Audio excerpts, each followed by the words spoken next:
Ler resumo da notícia era agosto de 2022. Tite ainda treinava a seleção quando Samir Shaw recebeu uma intimação de um procedimento movido pelo Tribunal de Contas do Estado de Roraima TCRR. O assunto se desenvolveu e virou uma ação no Tribunal de Justiça do Estado TJRR por improbidade administrativa. Como está em tramitação, a ação ainda coloca em xeque a conduta do futuro presidente da CBF, ele será eleito hoje. A dúvida se dá pela peça de acusação do Ministério Público de Roraima MPRR e pelo fato de que a ação ainda nem chegou perto de um desfecho. A acusação é de um dano ao erário público, prejuízo causado ao patrimônio público estimado em real 1,38 milhão. Mas as peças processuais ajudam a entender por que Samir, hoje candidato único na eleição para a cadeira mais importante do futebol, entrou na lista dos réus. Catapultado para o topo da cadeia da CBF, o médico era diretor-geral do Hospital Geral de Roraima HGR em 2018. Tem a companhia de outras 6 pessoas na condição de réus no processo porque a apuração não se restringe a só uma unidade hospitalar da rede estadual. Esse é um dos principais ingredientes que vieram à tona ao longo da semana que marcou uma candidatura meteórica à presidência da CBF do então presidente eleito da Federação Roraimense de Futebol. O contexto serviu para Samir sentir o peso do novo cargo e o nível de escrutínio e cobrança pelo qual vai passar à frente da CBF.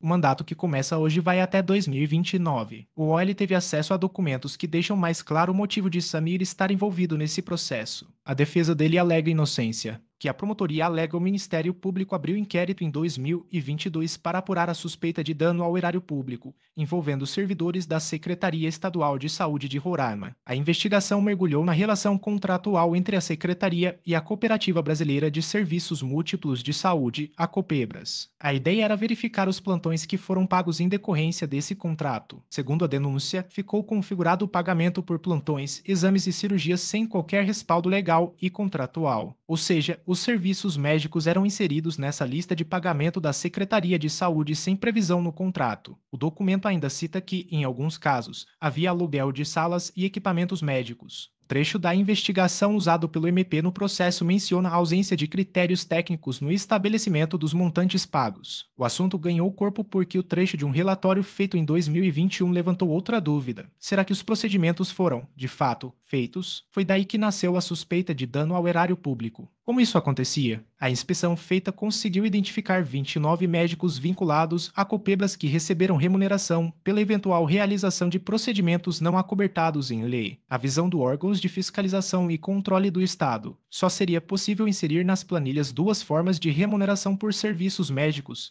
plantão de 12 horas e carga horária. Qualquer coisa fora disso já extrapolaria o que estava previsto em contrato. Como houve rubricas com pagamentos por exames, por exemplo, veio o problema. Segundo o MP, o desvio de finalidade não era a infração mais grave na execução do contrato. Existia uma dinâmica de informações e procedimentos na cobrança que deveriam estar casados, e não estavam. De um lado, a Secretaria de Saúde usava o número de atendimentos registrados e calculava e definia a quantidade de plantões a serem pagos mensalmente. Por outro lado, os médicos da Copebras apresentavam para pagamento a própria produção mensal, só que ela ficou fora do regime de plantão. Em vez de serem calculados os plantões de 6H ou 12H, a remuneração dos médicos era fixada por procedimentos individualizados. Isso contribuía, em tese, para o possível dano ao erário. A auditoria encontrou uma diferença entre o número de procedimentos informados pelos médicos e o número que a Secretaria de Saúde apresentava. Ou seja, há 2 linhas de serviços indevidos, os que eram feitos fora do contrato e os outros cuja comprovação não foi encontrada. De quem era a responsabilidade? O Ministério Público foi para cima de 2 pessoas, Vanusa Lopes da Silva e Elinaldo